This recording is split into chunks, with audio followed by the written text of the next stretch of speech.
ඉතින් සුබ දවසක්. ඔයා මේ දකින්නේ මුදල් නැති නිසා අතරමඟ නතර වෙලා තිබුණු සංවර්ධන ව්‍යාපෘතියක් නැවත වර්තමාන ආණ්ඩුව යටතේ සංවර්ධනය වෙන විදිය.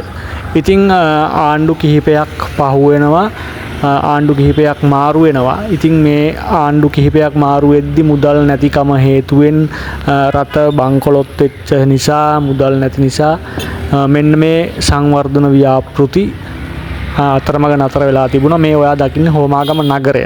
හෝමාගම නගරයේ හෝමාගම දියගම පාර, ඒ වගේම හෝමාගම හතරමං හන්දියේ ඉඳලා දුම්රිය ස්ථානයේ පැත්තට, ඒ වගේම 138 පාර, අවිස්සාවෙල්ල පාර, මේ සියලු හතරමං හන්දියේ හෝමාගම නගරයට, හෝමාගම තදාසන්න ප්‍රදේශය ආශ්‍රිතව සියලුම මාර්ග සංවර්ධන කටයුතු ඉඩම් අත්පත් කරගත්ත කාලයකට කලින්. නමුත් මුදල් නැතිවීම හේතුවෙන්, රට බංකොලොත් වීම හේතුවෙන් මේ සංවර්ධන වැඩසටහන්, සංවර්ධන ව්‍යාපෘති අතරමඟ නතර වෙලා තිබුණා. ඉතින් ඔයා මේ දකින්නේ වර්තමානයේ වෙද්දි නැවත මේ සංවර්ධන ව්‍යාපෘති ආරම්භ වෙලා මෙන්න මේ විදියට වැඩසටහන ලස්සනට පිළිවෙලට වඩාත් ගුණාත්මක විදියට සිද්ධ වෙන විදිය.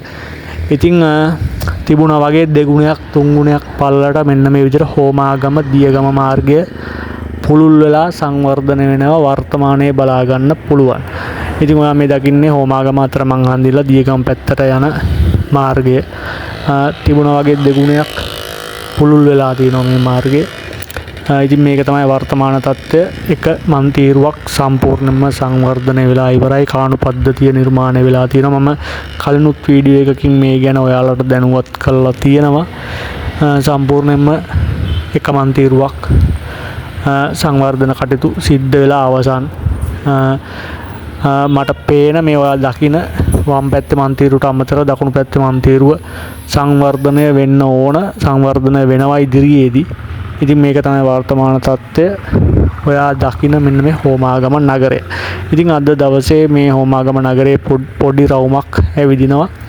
මෙන්න මේක තමයි දියගම පැත්තට වෙන්නේ. මේ ඉස්සරහා පේන ප්‍රමාණය, පේන දුර ටිකක් ඉස්සරහට ගියාට පස්සේ මන්තිරු දෙකම සම්පූර්ණයෙන්ම සංවර්ධනය වෙලා තියෙනවා. නමුත් හතරමං හන්දියට ආසන්න ප්‍රදේශය සම්පූර්ණයෙන්ම සංවර්ධනය වෙලා නැහැ.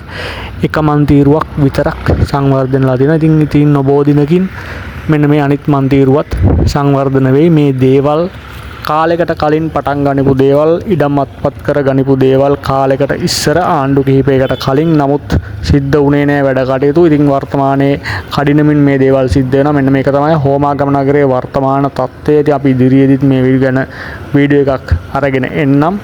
සුබ දවසක් හැමෝටම. channel එක subscribe කරන්න, like එකක් දාන්න, comment එකක් දාන්න. ජය වේවා හැමෝටම.